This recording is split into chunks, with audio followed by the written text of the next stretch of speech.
Okay, I guess this is the beginning of Monster Art School. So today we're going to do Apep, or Apep, also known as Apophis, the Egyptian god of, well, he's not a god so much. He's the snake god, chaos and death and all kinds of nastiness. So I thought it'd be fun to kind of to have a little fun with this one, go a little nuts. So the way I'm imagining this is Apep is kind of pictured historically as a cobra. I think I'm going to go a little bit more nuts with this than usual. So what we're going to do is we're going to draw, the first thing we're going to do is we're going to draw a kind of a half arc. Not really deep, meaning not really exaggerated, very subtle arc. And then we're going to draw a triangle. And what I'm doing here is I want to lead the triangle to this side a little bit rather than in the middle. So it's gonna lean over like that. Okay. In fact, we could even make this a little bigger. Make it bigger because it'll be more fun that way. All right, now Apep also does things like he's like god of lightning and a god of fire and all this other stuff. So there's lots of fun stuff we can do with this guy. So now we've got this kind of curved triangle here. So right about up, if you draw a straight line up, like to here, I want you to draw an arc coming down like so. All right. Now at the bottom of that arc, right about the height of those, we're going to start with drawing an ellipse like that. Okay. So now we've got this big triangular shape and then an ellipse in the middle of it. Okay, now the next step is we're going to bring a line. We're going to take this line, we're going to curve it a little bit, bring it back to that triangle, and then we're going to bring it around like that. So a very gentle curve. And then from here, we're going to come down, retrace that line with a curve, and then we're going to bring it right about the same height as the head back around this way. Okay? So now you can start to see the cobra head start to form. And then we're going to break this line here and kind of bring it around like that. So like a 3/4 of an oval. And then we're going to wrap this around and kind of following that arc just out here coming in. Now this distance should be less than this distance because this is going into the further away. Okay? It's going into the back of the picture. I was going to say it's going into the distance. And that gets more confusing. Now, we're going to continue this line here, and we're going to bring it around like that. And then from here, we can continue this line like that. And then somewhere back here, we're going to continue this line. And we'll continue this line. And each time, notice it's getting smaller until it actually ends in a point, a rounded off point. Okay, now, so we've got the basic cobra snake body here. And that's hi, Penelope. So what's nice about that is we've got the basics of the snake, the cobra snake here. So what's going to be fun about this guy is that about Apep is that he's not your traditional cobra. So what we're going to do here now, the next step is we're going to draw from right about here and here, draw a line across the head, and then we're going to bring a line up and around, kind of like you're drawing half of a heart. And you're going to do the same over here. This isn't going to feel quite so much of a heart as that one did. But see how we're creating the Cobra's, I forget what they call it. It's not a cloak, but there's a name for it, like cape or cloak or something like that. They call the Cobra's area on their back there. And then following these points here and following these lines in, I'm going to come in around or coming down like this. And then about halfway from the top of the sphere to the bottom of the sphere, I'm going to start putting in an elliptical eye socket. We'll do one on both sides here. Now, since this is a god creature, I'm not going to make it exactly a snake because that would be disappointing. So we're going to have a little bit more fun with this than just a snake. So now we've got that. Down the center, I'm going to have this come down the center, continuing that line as the center of the head. And right about here, we're going to throw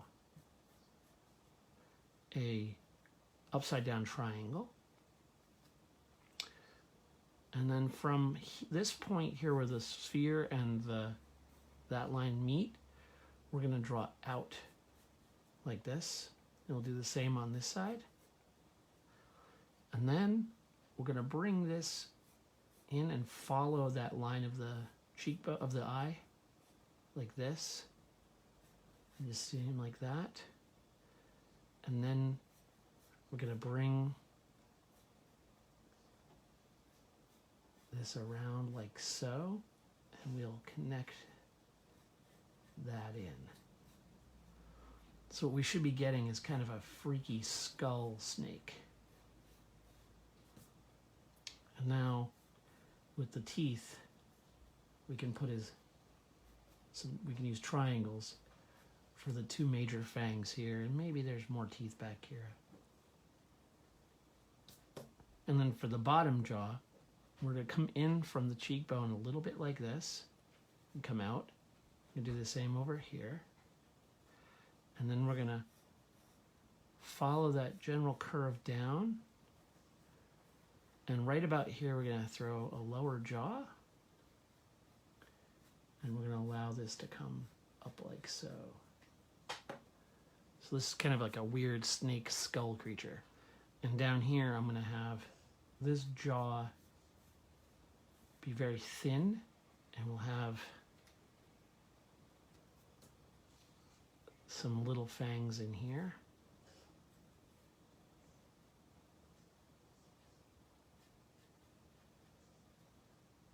Like so.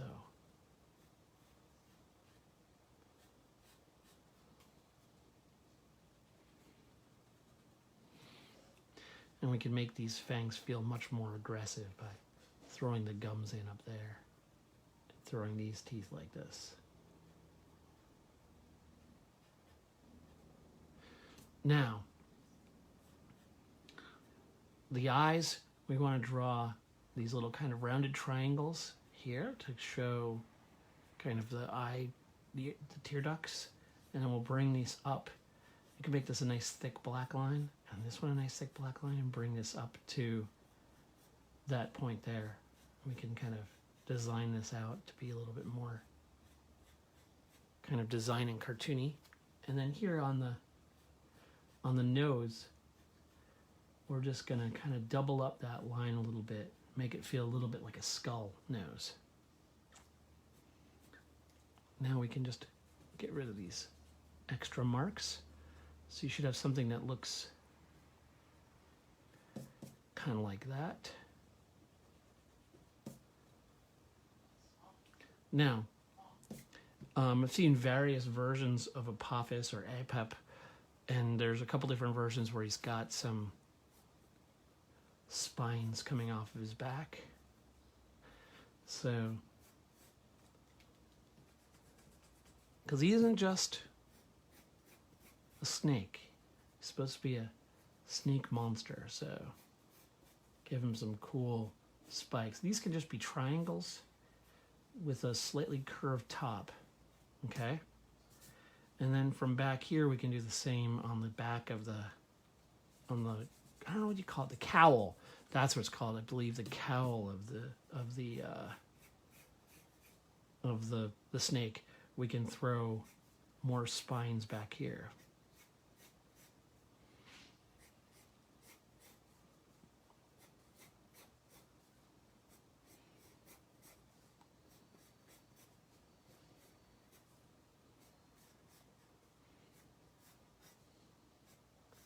I thought this one would be kind of fun, just to do something a little different from the usual depiction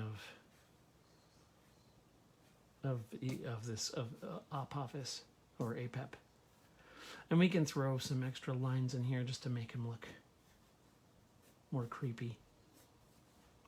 Maybe even throw some scale lines in here.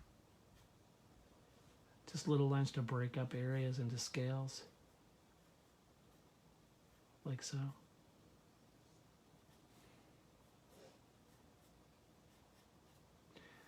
And then now, let's get back to the rest of the snake. So now inside here, we have the inside of his body. And if you look at Cobra, a cobra's body kind of goes like this, and this interior part is all these long, thin scales, and then you've got the cowl, or the hood, I don't know. So what we want to do is we want to draw a line that follows this general flow, but stays pretty a little straighter. So what we're going to do is we're going to draw a line from here up to about there, and the implication is that it comes inside the body, inside this cowl. In fact, actually, let's make it a little closer to the head because we want to have room for markings. So we'll make it like that. And then this one we won't see because it's going to be under here. And now under here, for this part of the body, we want to remember how we always want to draw things in the round. So you imagine the body's these ellipses, a series of shapes to create that sense of depth. So what we're going to do is we're going to do more of that. We're going to bring these around like so to kind of give that sense that the creature is moving, that the head is closer to us, the body's moving back and around, and then toward us again here, and then back and away. And then what we can do in these is we can make them feel a little bit more creature-like, like give them a little bit of a sense of scales, or a sense of kind of texture. And then think right about here, let's see, right here, we're gonna make a ball here, and we'll do another one over there, but we can't see it right now because it's hidden by the head. And we'll draw out, and we'll make another ball, and we'll draw out like this, and maybe to a point. And we'll do another one here. And these are kind of like spider-like legs that he's got underneath his body. Because how else is he going to grab you? He's got that awesome mouth, but you know, this guy needs to have some way of grabbing you too. So he'll have these creepy legs, kind of like scorpion legs. And again, it's just two lines, a ball, and then a point at the end.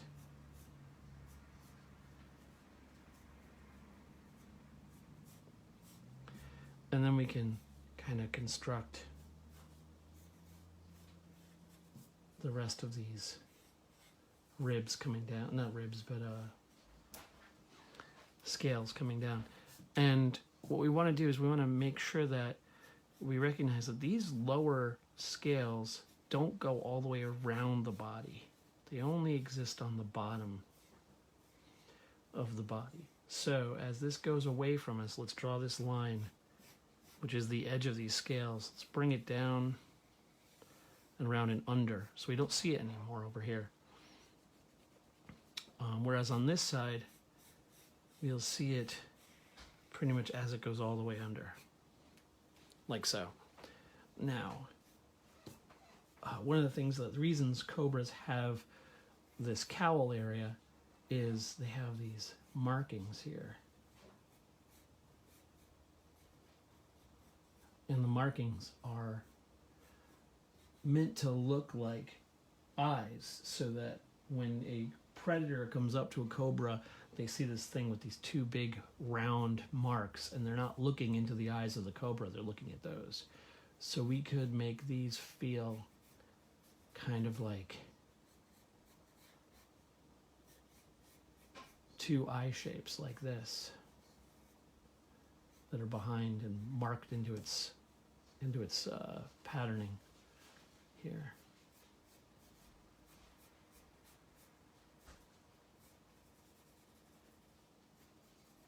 Right now I'm just indicating it lightly, but you can see this kind of pattern. Then we can have another darken this out here too to kind of make it, just giving this line a little thickness here to add to that shape.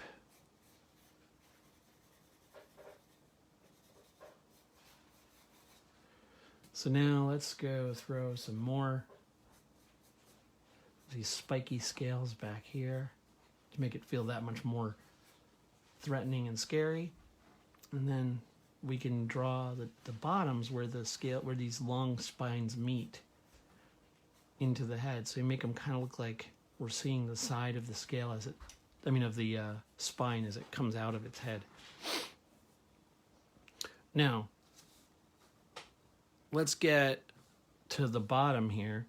We're going to draw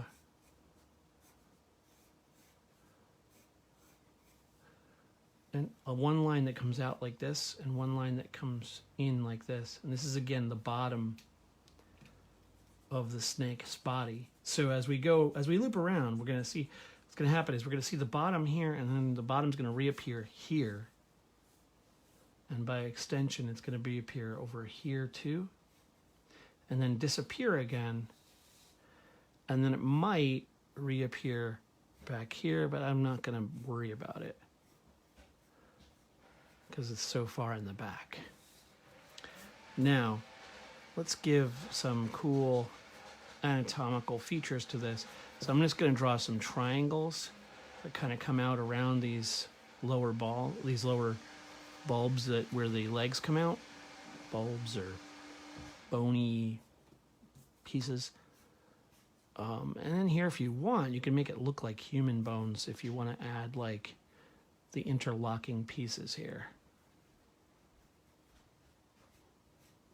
Like so.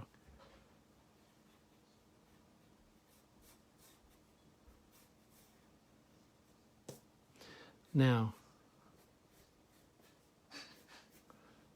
I'm going to draw some ridges on these just to make them feel a little bit more textural. And we can throw some regular scales here just to remind us that it is a snake. So get some more over here. Under here, because this is the underside of the hood,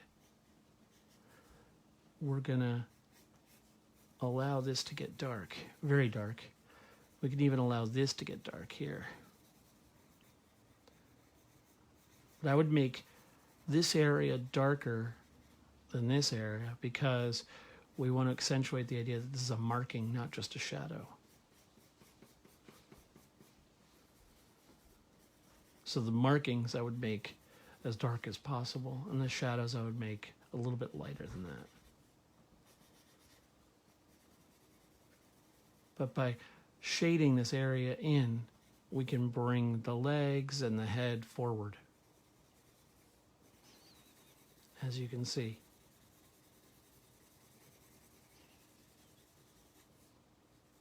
And we can do the same over here. Sometimes one of the things with shading is learning to control what are called your values. Your values are the amount of dark or light your shading is. So this is a lighter value than that is. This is a lighter value than this. So what you want to do is by controlling the pressure you're putting on your pencil, and by controlling the amount of marks you're putting in an area, you can control the value of your shading. So now under here inside the mouth, let's make this nice and dark. Like so. Because why wouldn't it be?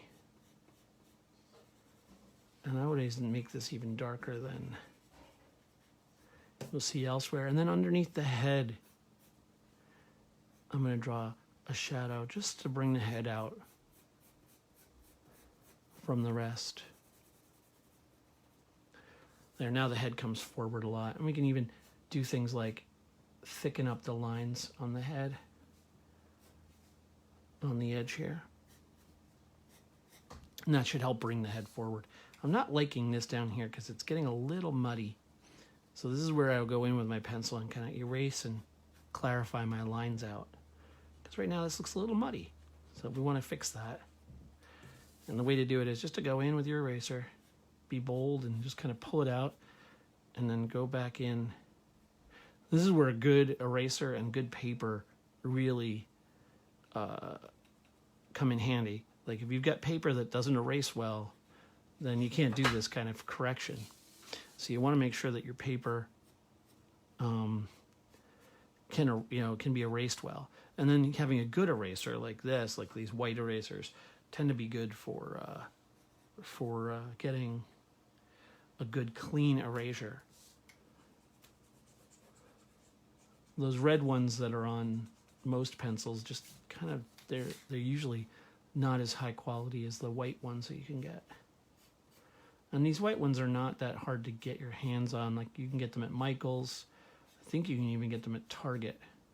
So I'm just going to put a point in the middle of these so we know they're not just stripes, that they're actually,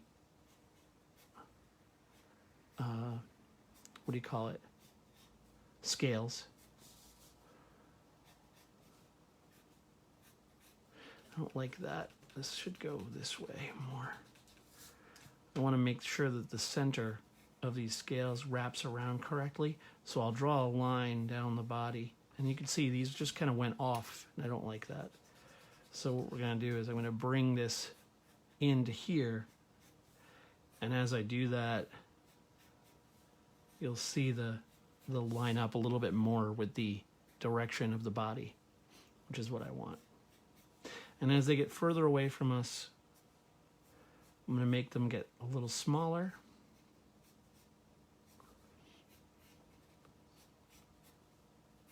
And a little thinner, especially because what's going to happen, especially as they get around here, is they're going to start to disappear around the edge of his body.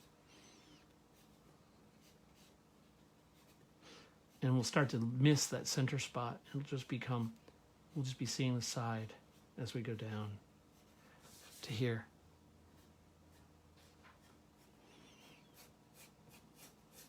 Okay, now, can we do Cthulhu? I guess we could do Cthulhu. Yeah, I thought maybe, yeah, we could probably do Cthulhu.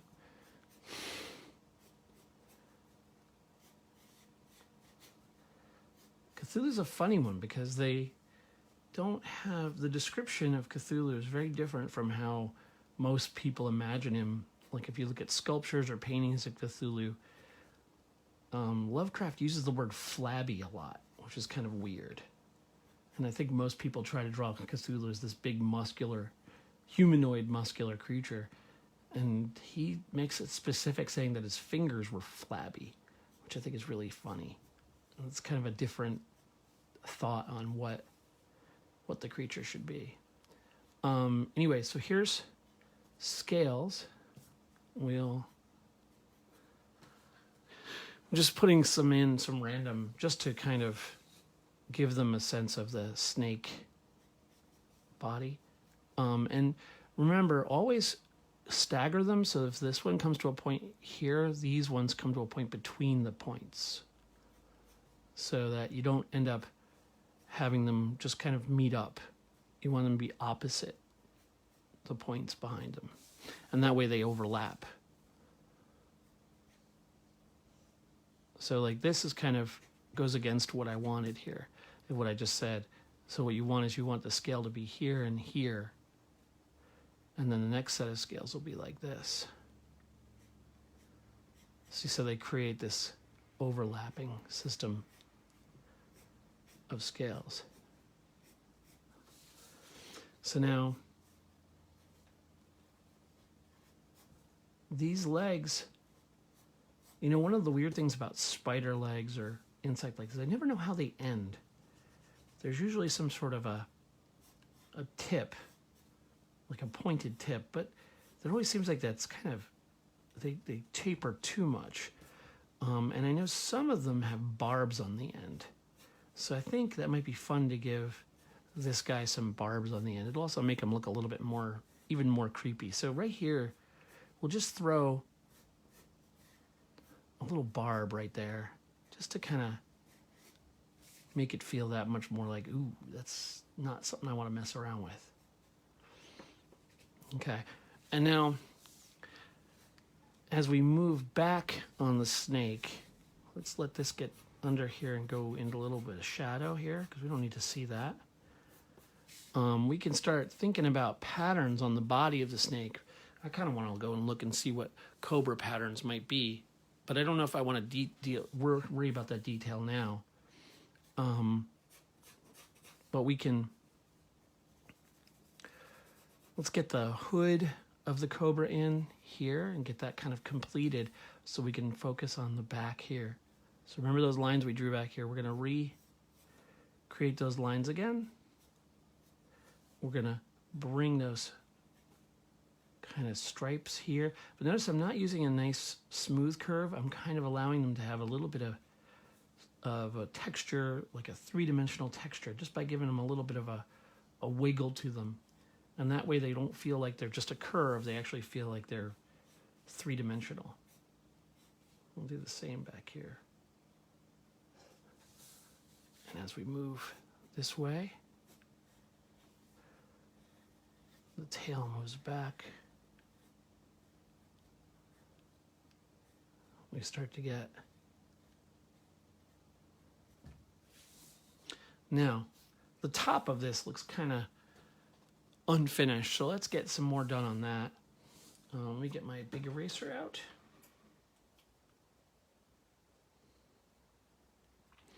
And I'm going to clean this up a little bit. And we'll get these kind of fun scales or scale spines out of its back here.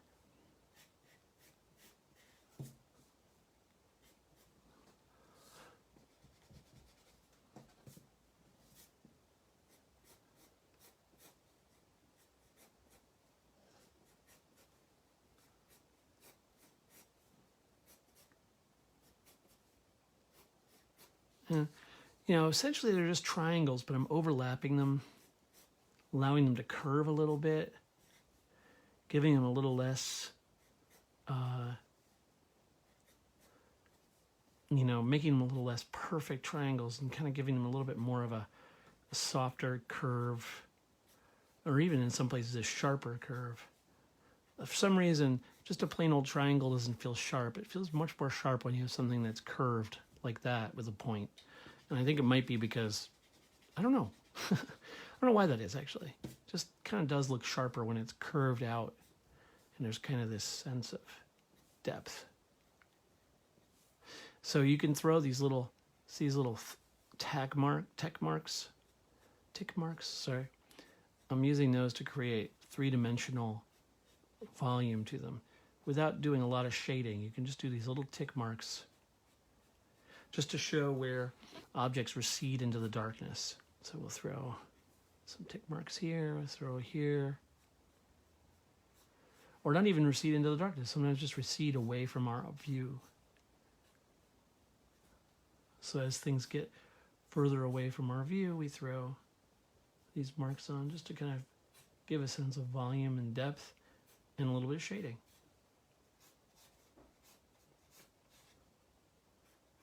So now we have, let's put some more spines out here.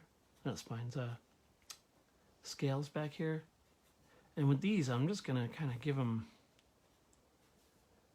I'm not even going to spend too much time making them all perfect. It's more about making them kind of feel a little bit like a texture, as opposed to individual scales. I'm going to darken this area here a little bit. I don't want the darkness on this to get as close to, get as dark as this up here, because I want to send this further into the background. And then back here I'll do the same. I'll throw some darker lines. And we'll bring some of these lines. Again, they're like those tick marks in that I'm following the direction of the form. As I want the form to move up like this, I want to follow the direction with these lines. So let's see. What else can we do here? A lot of spiders have cute little paws, really? I haven't even seen spider paws. That's kind of neat.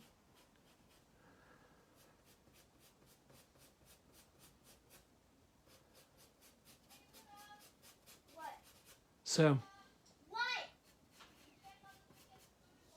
there's lots of yelling in the background if you heard. So I'm just going to make sure these are nice and black here. And I'm going to try to make them feel a little bit more complete. And then maybe we throw some marks going on here just to make this feel a little bit more dark and threatening. We'll throw some shadow lines here and here.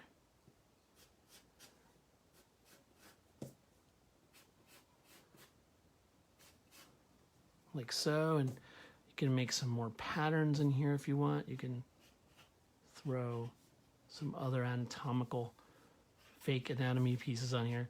So now, you know, if I was going to spend more time on this, I would go in and I'd be like, okay, what do spiders really have when their legs leave their bodies? And it is a little more complex than this. And it wasn't meant to be exactly a spider. So, but there's more to it. There's got to be some sinews or muscle that allows these to operate. I just don't know what it is. So in a more complete piece, I'd go and get reference on, you know, what the spider's sinews and muscles and how the legs separate from the torso of the spider. I'm going to give this a little bit of a shade to imply that it's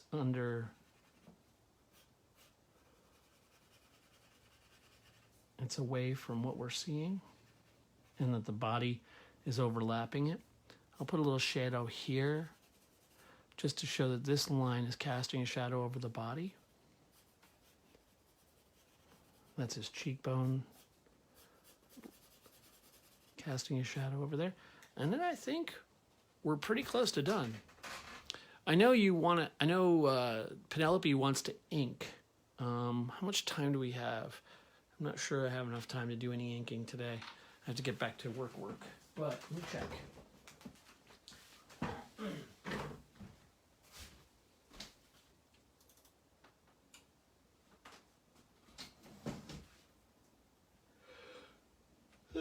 Can't see the time. Yeah, I guess we could do some inking. It's 2:27. We can spend a little time inking on this. So I'm going to get out, hopefully this pen will work. I'm going to get out my favorite inking pen. Oh, it doesn't work. So I got to find a better favorite inking pen. Give me one sec. I'm not going to pull out my brush because I don't have that equipment at the ready. Got to find a pen that actually isn't dead. That would be good.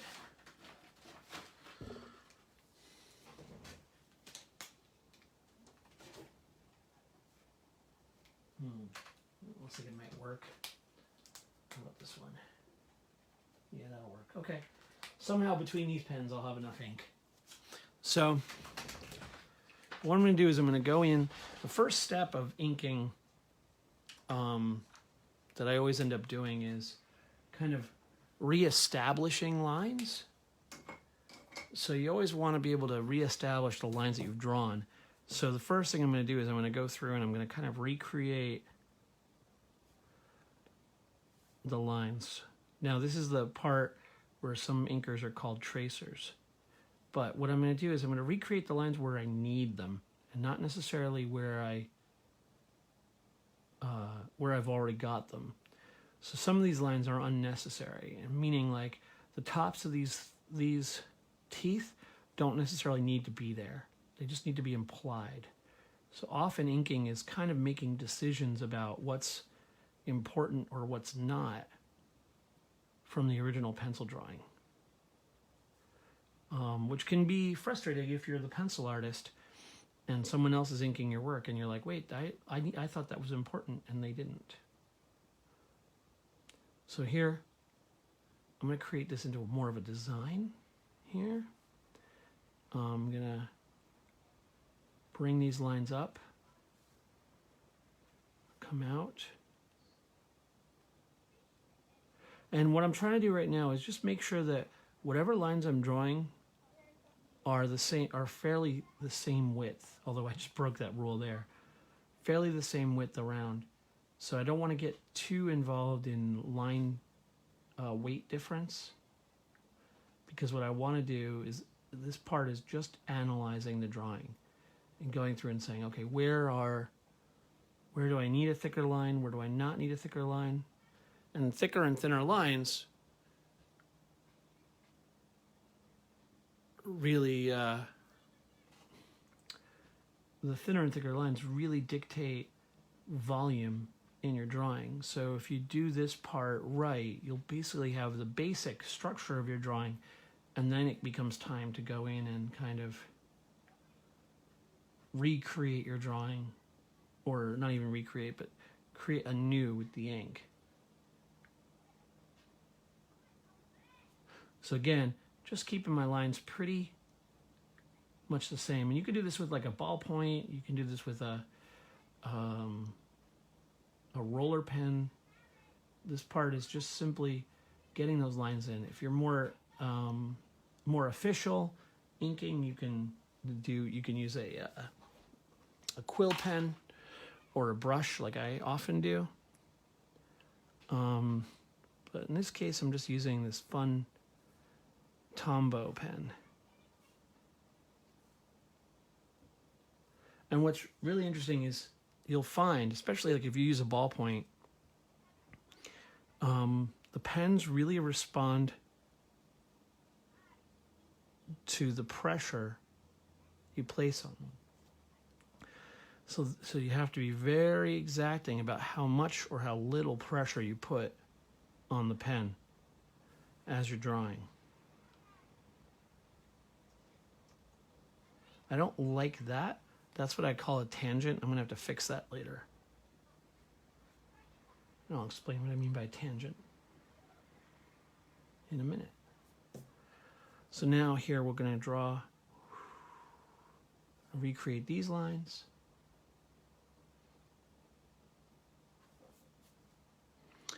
And bring this out. And we'll get these scales in.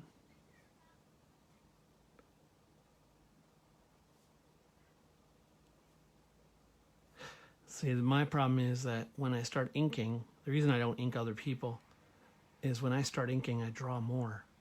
So I tend to add more in my inks. And if I was working on someone else's drawing, like a traditional comic book inker does, it would be upsetting. They would not like it because I would do nothing but add stuff, and they don't want that. It's a different. I look at ink as another place to draw as opposed to as a place to recreate or to finish. So now let's get these scales in here. Again, I'm just trying to keep them really light, not draw too thick.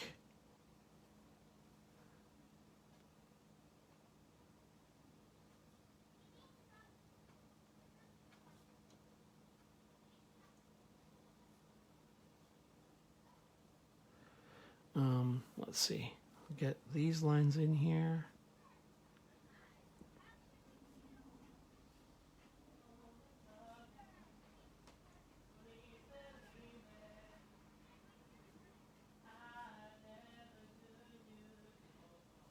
We're being serenaded. I don't know if you can hear that, but that's my son singing in the background.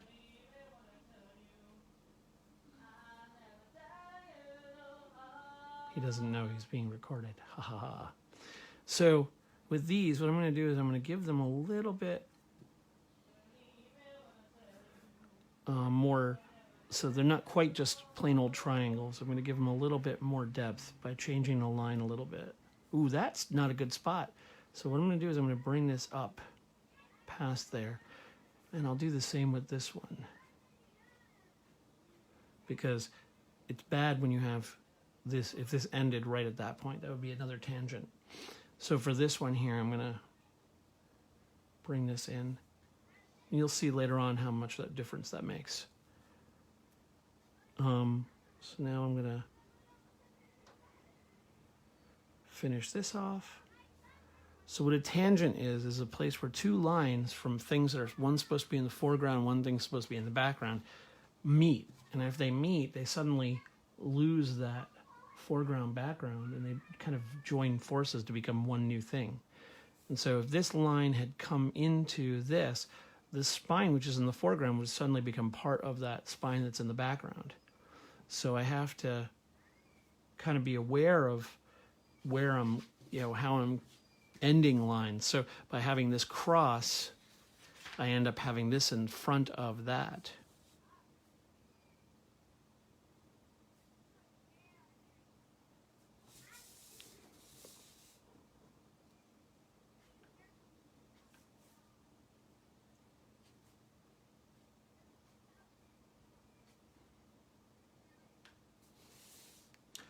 So you always want to have lines crossing, never quite meeting, unless they're supposed to meet because they're on the same plane or they're together. But you don't really want to have things meeting too much if they're on opposite planes. So that's why this would cross over here, as opposed to ending right there, which would be just a bad tangent. And it took me a long time to figure tangents out. In fact, I still have trouble with them in my own work. I'll sit there and go, wait, I didn't see that before. And an art director or someone else will say, hey, there's a tangent there. And it'll blow my mind because I will have worked on the piece for days and not seen it. So it's not an easy concept to get. So here we're going to... Even there, that's a little too tangenty. So what I'm going to do is I'm going to pull this in and then bring this out and bring that down. And that too is a little too tangenty. So I'm going to bring this out like that. So whenever I can fix them, I will. But it is very easy to try and to fall into that trap. Like there, there's better. Just let it go a little bit further outside that other line. And then you don't have to worry about it as much.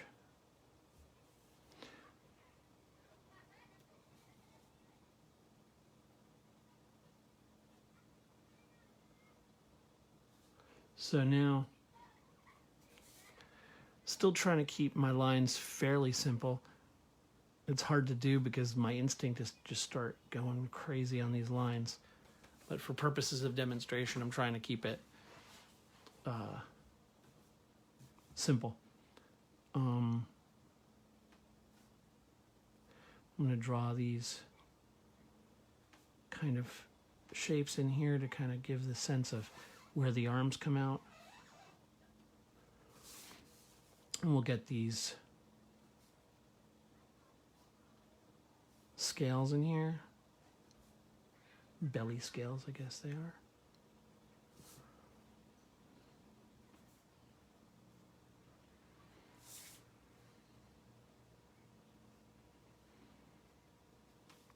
And so another trick to do with the scales is have them overlap each other.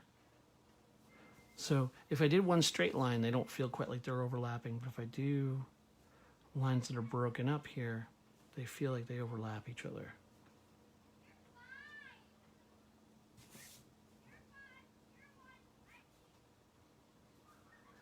So here, these are gonna overlap. And so each one's gonna have a little bit of a point where they stick out a little bit separately from the others.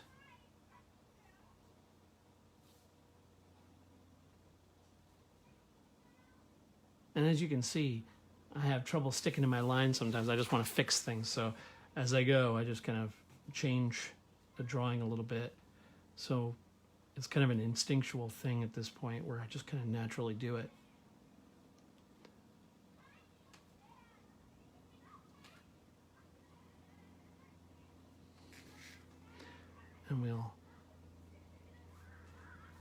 And I like to, as you can see, like I like to add a little bit of a flair to my line when I'm drawing with ink that I wouldn't necessarily draw when I'm doing pencil work. So now let's draw this around like so. We'll bring this around here. Continue these lines through. Oh, just notice I didn't do that line. So let's get those lines in. And we'll continue this through. And that's too much of a convergence right there. That's annoying. So I'm going to bring this like so. Just so they don't converge too much, because otherwise it's going to look like they're coming out of the same object, and that's not what I want. So I'll bring this up and around. There. Now, I've got most of, oops, not all.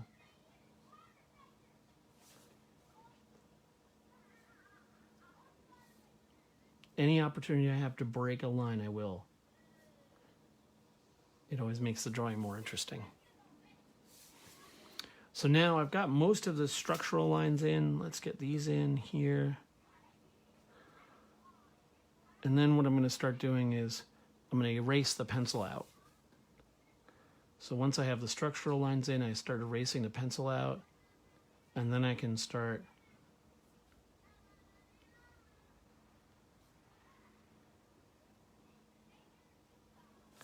and as I get further away, I'm not as concerned about these lines being as interesting as these lines here.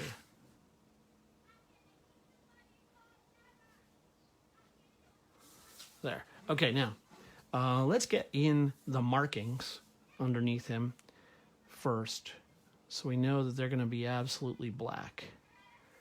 So we'll put those markings in. And then we'll... So just want to get it so that the shape of these markings is pretty obvious. I thought it'd be interesting to make these eyes kind of feel, I don't know if you noticed, but they feel a little bit like Egyptian hieroglyphic eyes. So I wanted to do that on purpose, just to change it up a little bit, because why wouldn't a Egyptian god snake have Egyptian hieroglyphic eyes on it instead of just regular eyes? And you know what I'm going to do? I'm going to put my power. I'm going to go get my power cord, because I'm afraid my phone might die. So let me do that real quick, because it would not do good to have the phone die mid process. It's happened to me before.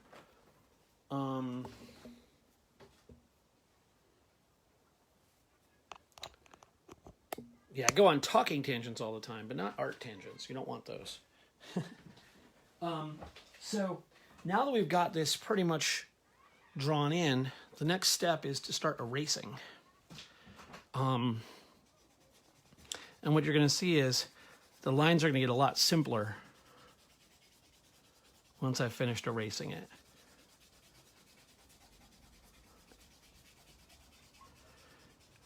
Simpler and more clear. And I just want to erase it so that I have clarity when I go in to add more textures and stuff. Okay.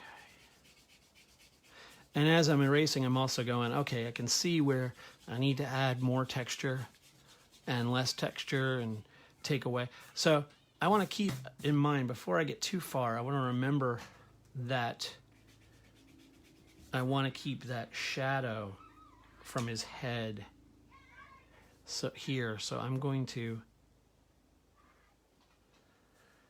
recreate that shadow with a pen line just so that I have it. And now we're going to come through and kind of just get rid of all this stuff. Get rid of all that extra graphite. I know, all that work down the drain, right? Throwing it away. But you guys asked for ink. That's what you get. Ha! Anyway, so now what you're going to see is the drawing is going to start to flatten out in some ways. And some of the lines are too thick where they're supposed to be, and some lines are too thin where they're not supposed to be. So we're going to, like that line there is way too thick, but I did that for a reason. I'll explain that in a minute. But that line's way in the background. It shouldn't be that thick unless it's a shadow, which it will be. So now let's get to how we're going to make this drawing sing with ink. So I have a few other pens that I use. There's like this little one here, which is a 0.03, and it's good for doing straight lines. So I'm going to have that in the ready if I need it. And I'm going to have another one that's probably, if I can find the 0.01, I'll get it. Is that an 01? No, that's not. Oh, that's a PN. Ooh, I like those pens. Graphic, it's too big. I won't worry about it right now. Anyway, so we're going to start, let's start with the head. Because that's like the most fun part. And we're going to look at these lines. So that's already thick. That's already thick. That's supposed to denote the idea of this structure underneath. So I want to continue this out here just to make sure that we know that this object that is the upper part of the skull is over the lower part of the skull. And as you can see, just by thickening up that line, we kind of achieve that. So I'll do the same there. And now I'm going to want to bring lines into the teeth here. And maybe let's just draw a few lines just to create that sense that these teeth are coming out of the head in the way that the teeth come out of the skull.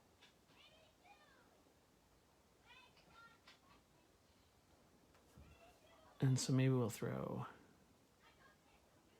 a few marks going across to develop a little bit of a volume on this.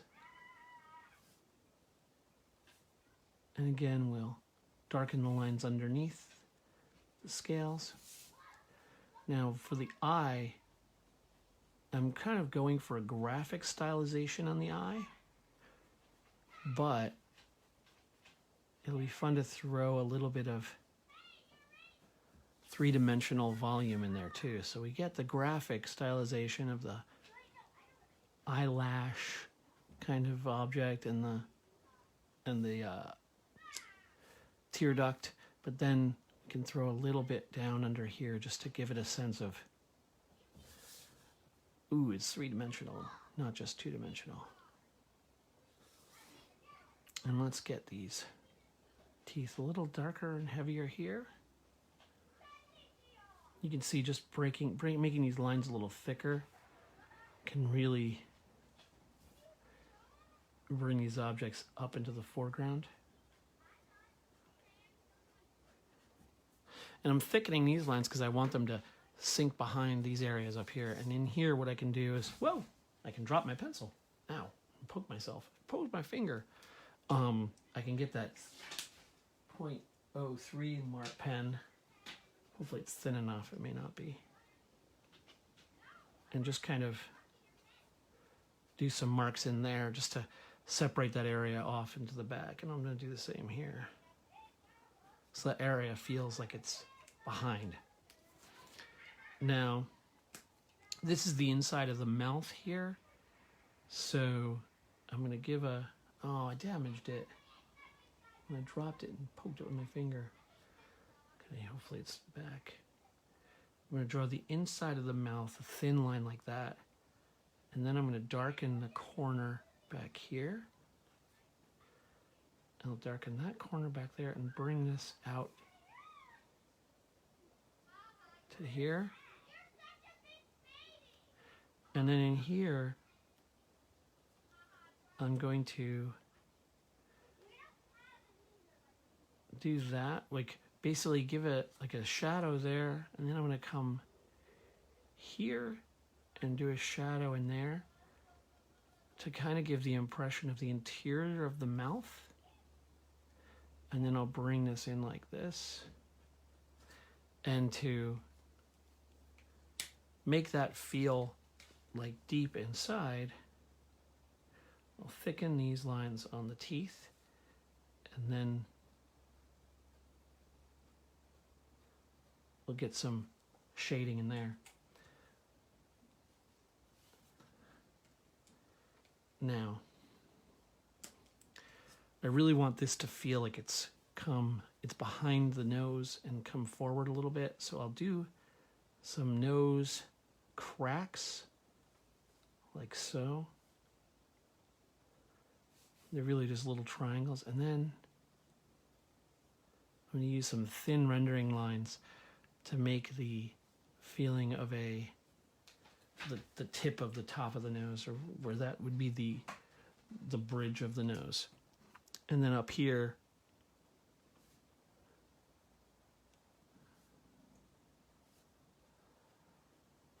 I'm going to shade this in. I can do the same out here. I'll shade this in. And all my shading points in towards the center. So as we get back here, this is supposed to be under the eye, and under this part of the cheekbone kind of comes back and under. So I'm going to do that, and I'll do the same over here.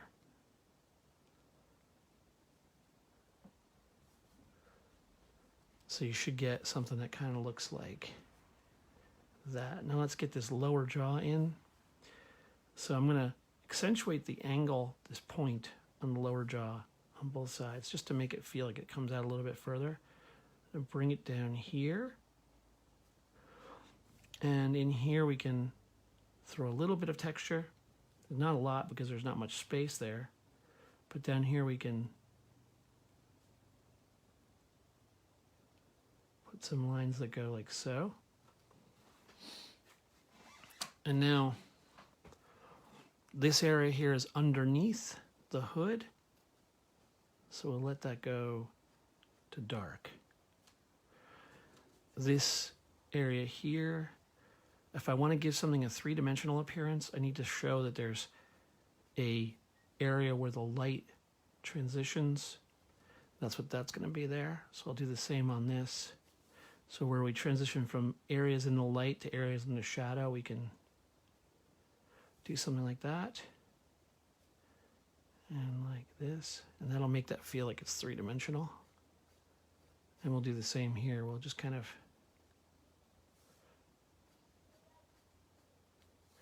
and you can use different methods to create that sense. But as you can see, just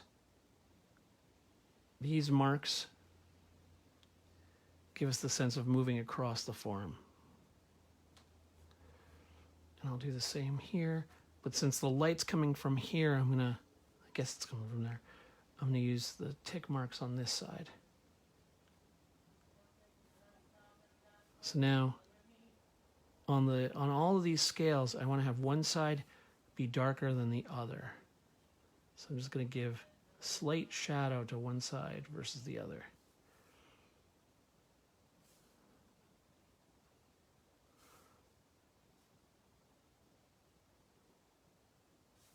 I'm going to throw some textures in here. As long as your textures are thin enough lines, they won't interfere with the major structures of the head. So just remember that. Just keep these textures that you're throwing on thin, and they'll just appear like rendering or texture. They won't interfere with the structures that you're looking for. Now right now this jaw feels really too thin for me, so I'm going to bring this out like so,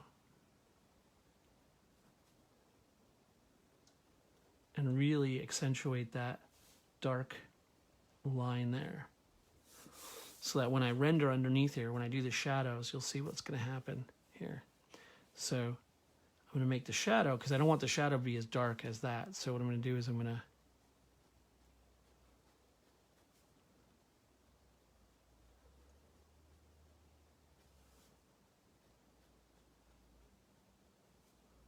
and I'm trying to keep the shadows. Notice I'm rendering only on scale to scale, and I'm starting at the top of the scale line to do it, and that's how you get this kind of ridged look.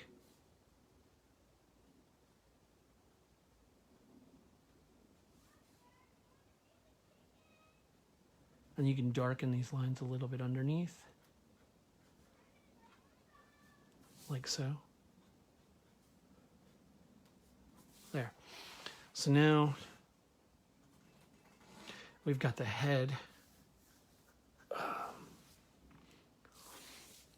Let's get this area darkened in for his designs. And remember, this is important to do these as dark as you can. In fact, if I was going to do this with a brush, I'd make that probably jet black. Because what I want to do is I want to have a separation between things that are the graphic patterns and the things that are going to be textures or rendering. So always the graphic patterns should be graphic and solid.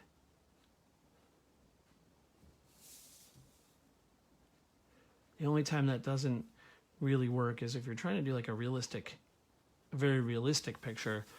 Then you'll notice that, like, now if someone's wearing like a Nike pattern on their shirt, depending on the angle of the shirt, the Nike pattern will come in and out of the light and change patterns. It'll still be a graphic, but it won't be as graphic as if like you were just looking at it on a flat sheet of paper. I'm probably getting way too complex right now.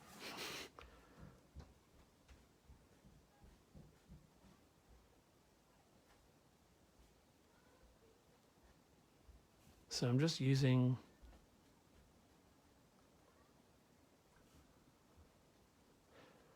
lines to separate things out. And here I'm going to put a darker line between the body and the hood of the snake,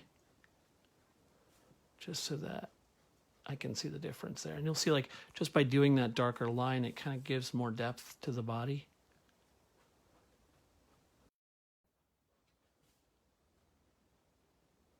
Okay, and then down here, just continue that like that.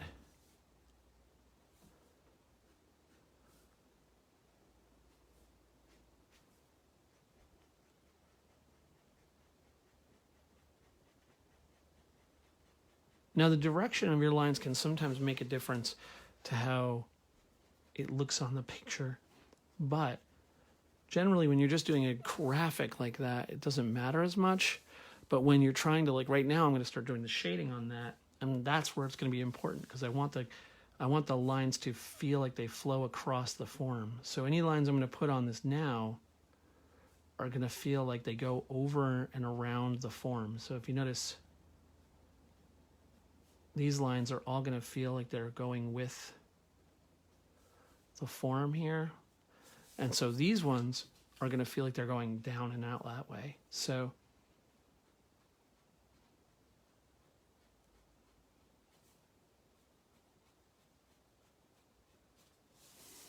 and on this side, I'll do the same.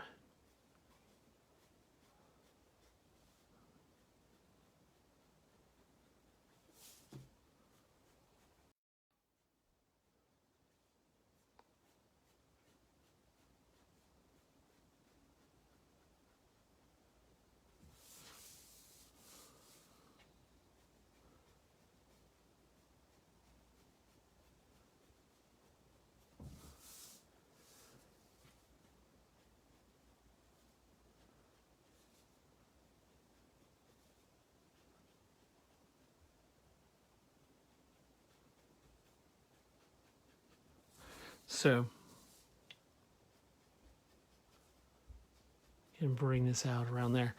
So now under here, because we're going to give that same impression that this is coming out of the darkness. I'm imagining lights coming down and hitting these objects, and we're going to get shading like this.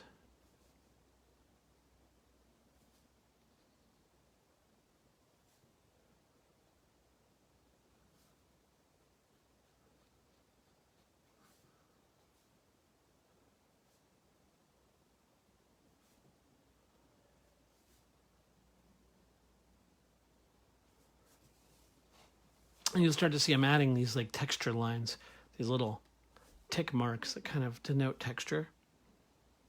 Just another way of giving a little more life to your drawing.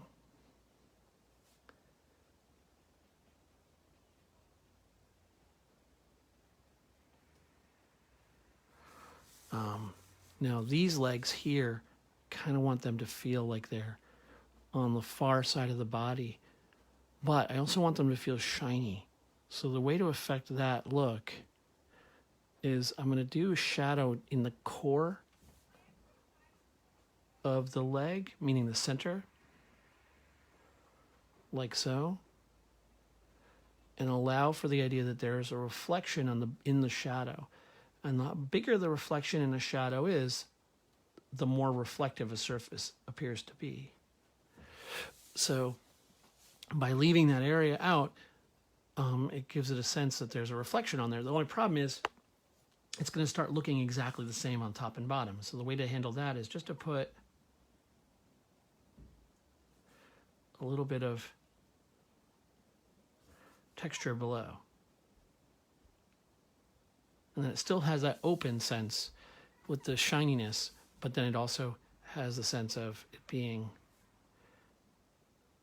not as bright underneath as it is on top.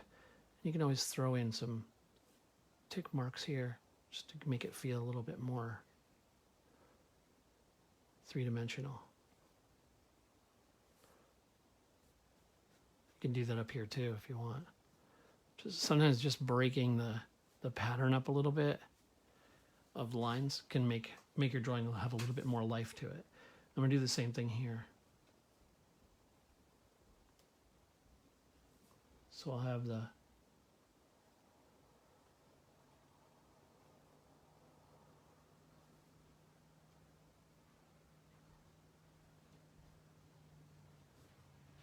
I'll do that core, and then coming out to the point where it just kind of melds in, and then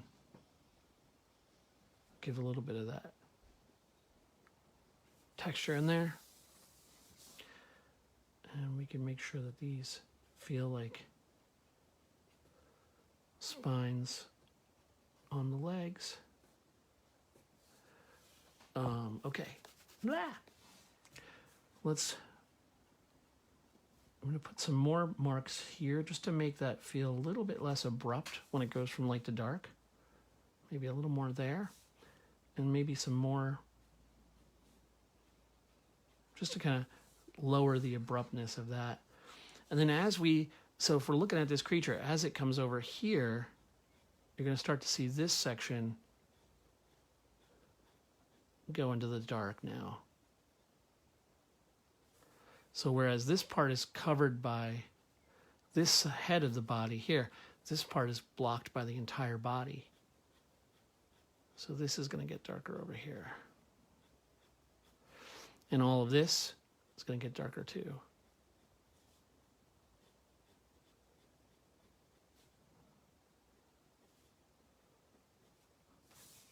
So you have to think of your shadows as like a band going across the form too. So I'm always thinking about the overall lighting, but then also the lighting of each individual piece. That's why I'm doing it scale by scale here, because I want to make sure that the lighting follows the form. So what's going to happen out here is these are going to start to get darker and darker and darker until we're now at this spot where this is almost going to go completely into shadow. And then the back of the snake back here, we're just going to let this go to dark because I don't need it to see much there. I can let this go to black. And as it comes up here,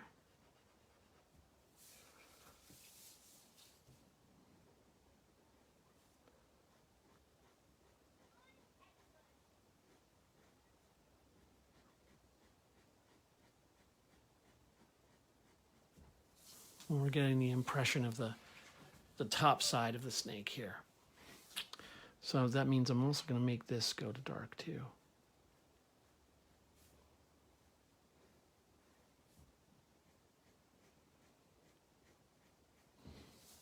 Remembering always to follow the form of the object you're drawing. And sometimes it's important, follow the big form. So in other words, the big swooping form of the object, and then be cognizant of the little forms that are inside there. So sometimes you'll have like a big form, so all this should be in shadow, but then you'll have the little form of these scales. So you want to treat them individually, but also as a group.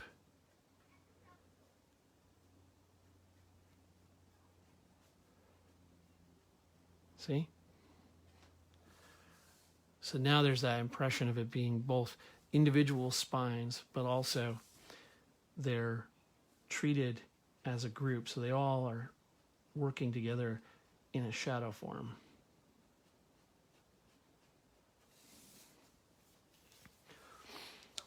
So let's see. You don't X out the black areas before erasing? Nah. I mean, I know the piece. If it was someone else's art, maybe, but I know the piece because I did it, you know. And plus, I invent a lot as I go. But like I said, I don't really ink other people's work, so there's a reason for that.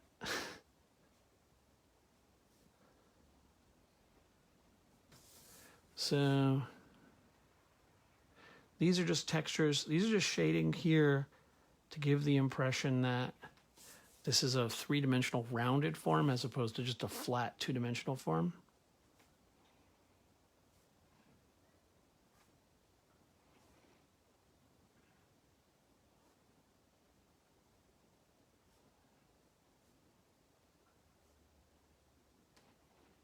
And you don't need to go crazy and ink shaded shadows on every single one of these, but just being aware of it is a good thing. And part of that is also just making sure that the line in the area that's away from the light is thicker. So if you remember that, you're pretty good, much okay.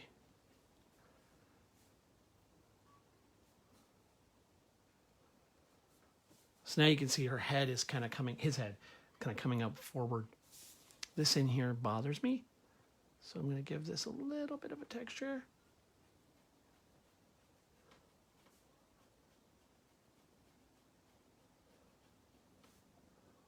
There, that helps. Just felt like it was like sticking out too much. Now, next stage. We'll continue this up until we get into where things are coming into the light up here. And then we have to start doing the same thing we did over here. You draw that center line that's meant to be where the shadow is hitting, not where the shadow is hitting, but where the light can't reach anymore. So in a way, the top here is being hit by light, and down here it can't be. So we have that division line right there. It's called the core shadow.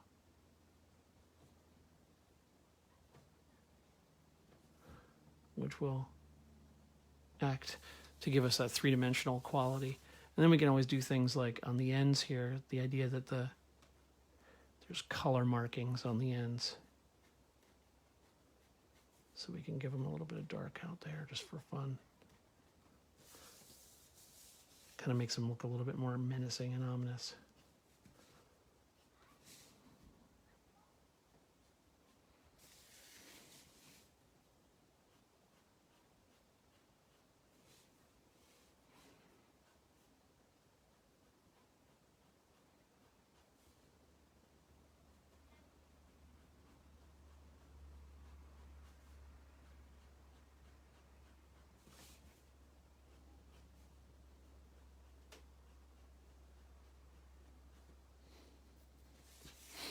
And then down under here, do the same. So these are supposed to be the ones that are standing up more.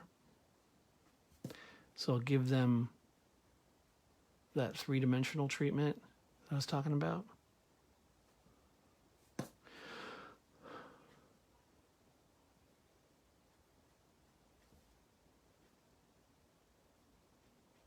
But the flatter ones I'm not going to worry about so much. I'm going to let them lay flat.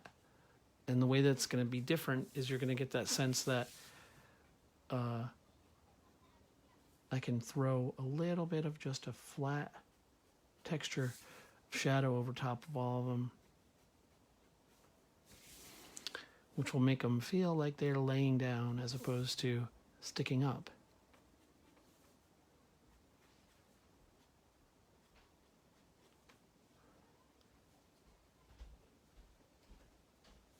Hello? Hey. Hi. So I'm trying to say hi. I'm still doing Monster Art School. All right. Yeah, how's it going? Good. That looks really cool. What is it? It is Apep, or Apophis, the Egyptian god of chaos. Awesome. And fire and lightning and all kinds of everything. Basically, he's the god of everything bad. Yeah. He's a pretty nasty god. Well, I'll leave you alone for now. Okay. What are you doing? Oh, not much, you know. So now I'm going to put a few textures on his teeth here, just for fun. I can throw a little bit of a line in there. Notice it's really thin, and I want to do that just so that we get the sense that the eye isn't just a graphic design, it's actually a three-dimensional object. And we can add another little line in here for the same reason. Now, let's get back to the rest of the body. This is going to take a while to get the rest of the body done. So what I'm going to do with this back here is I'm going to just let this go to shadow. And I'm going to follow the contour of the snake's body like that. And then bring the lines around. Bring them up. Like so. And then down here, I'm going to darken this a little bit. Just so that it sinks back into the darkness. There. Same thing I'm going to do over here. I'm going to keep this, I want to keep this a little lighter than that area there. So I'm going to use thinner lines. And I'm going to let this come. Now what I'm going to do though is I'm going to break up these lines a little bit. Notice this white area to kind of give the impression of a pattern on the snake. Just for fun.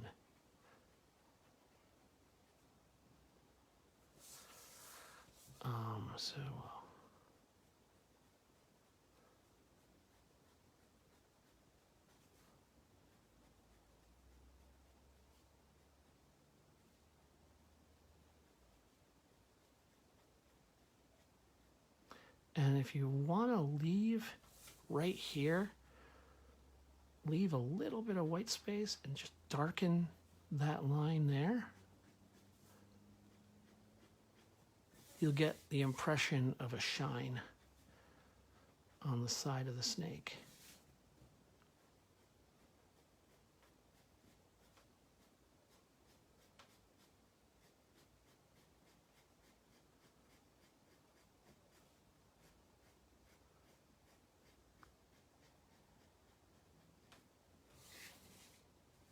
Now what's starting to happen, I'm noticing, is that the snake's body is starting to look a little flat. So in order to combat that, I'm going to bring another area section of lines across it so that it doesn't turn into just a flat two-dimensional form.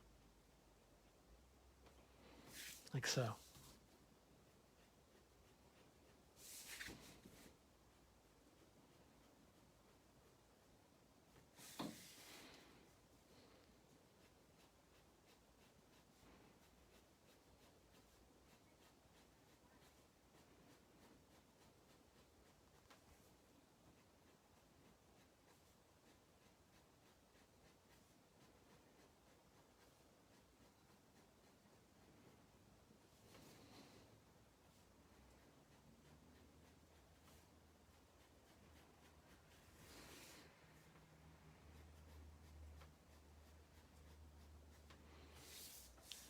So as you can see, that kind of gives that impression of that nice, there we go.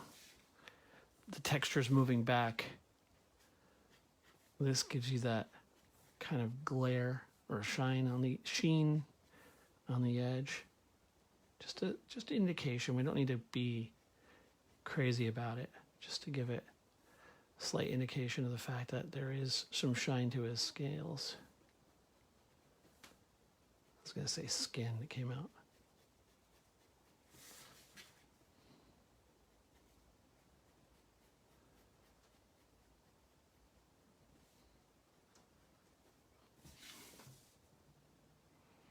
And back here, I don't know. I know they don't have rattles, but I don't know.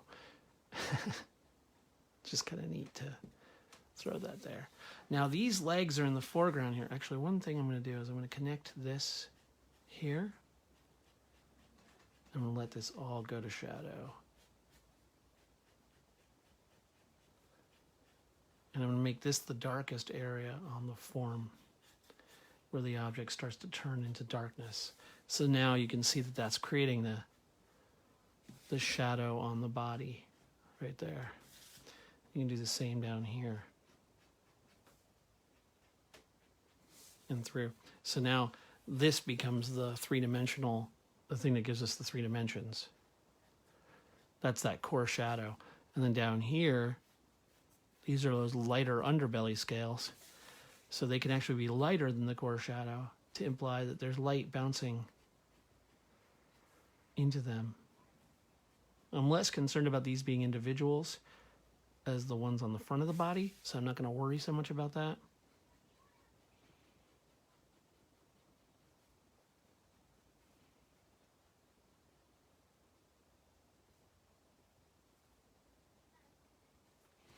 Okay, and this here, that bugs me, so I'm just going to finish that out there.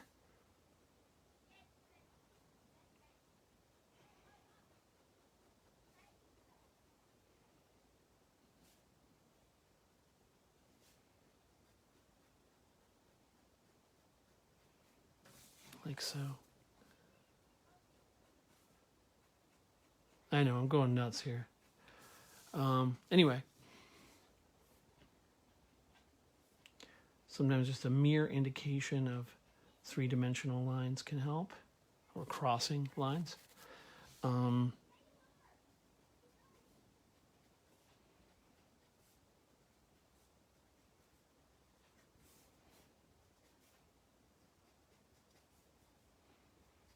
again, all these little textures should go across the tile, the scales. They should all feel like they're supporting the movement of the scales.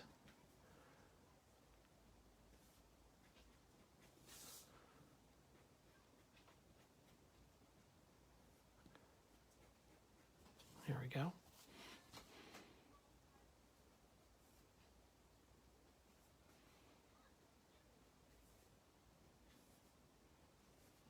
Okay, now let's get these last few things done. So these legs that are in the foreground, I'm not going to make them as dark as those ones there.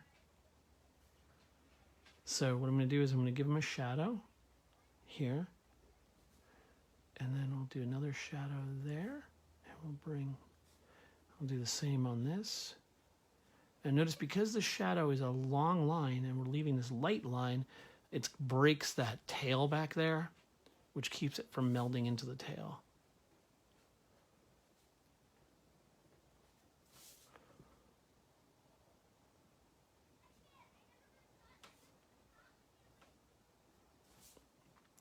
So we'll go like so. And then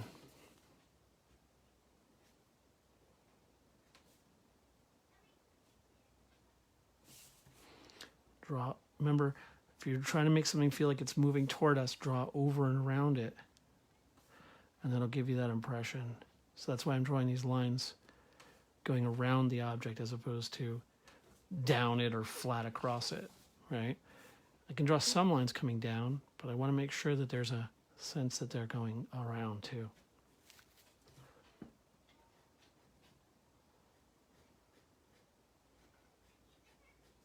And this is just going to have to get darker here because it needs to give me the impression that this area of the snake is going into the background there.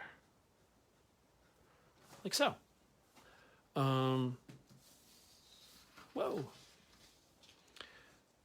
So that's pretty much the end of the piece. Yeah, I'm pretty happy with it. I will put some shadow underneath here. I'll throw a shadow underneath here just to give it some three-dimensional space. Remember, the point where two objects come together is the darkest point, so always make sure that wherever the shadow is where two objects meet, always make that shadow darkest. So in other words, the ground meeting the body of the snake will be darker than the rest of the shadow around it. Okay? And let's go out here. And let's go out here. Okay. So there we go. I'm going to sign this puppy. And I'm going to be done for the day.